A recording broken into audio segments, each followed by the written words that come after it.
मुंबईतल्या चेंबूरमध्ये बिल्डरवर गोळीबार. चेंबूरच्या मैत्री पार्कमधील घटना. मुंबईतील गर्दीचं ठिकाण म्हणून ओळखल्या जाणाऱ्या चेंबूरच्या मैत्री पार्कजवळ बांधकाम व्यावसायिकावर 2 जणांनी गोळीबार केल्याची घटना घडली आहे. या घटनेनंतर गुन्हे शाखेचे अधिकारी घटनास्थळी पोहोचले.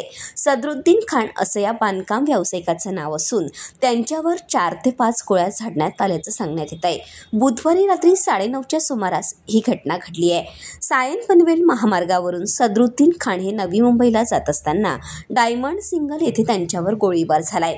गोळीबार करणारे 2 हल्लेखोर बाईकवरून आले आणि सदरुद्दीन खान यांच्या डोक्यात गोळ्या झाडून ते पसार झाले.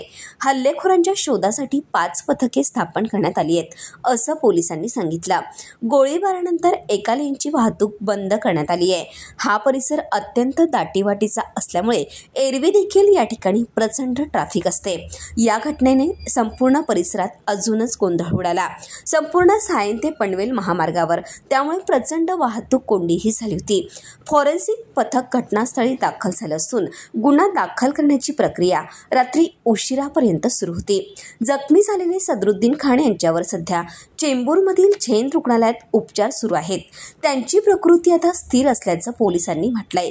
पोलीस उपायुक्त ढवळे यांनीही घटनास्थळाची पाहणी करून स्थानिक परिसरात सीसीटीव्हीच्या आधारे हल्लेखोरांचा शोध सुरू केलाय. या हल्ल्यामागे नेमकं कारण काय आहे? भर चौकात हल्ला का झाला? या प्रश्नांची उत्तरे हल्लेखोरांकडूनच मिळू शकतील. कोकण संध्या बातम्यांसाठी सनील दादासाहेब कदम, चेंबूर.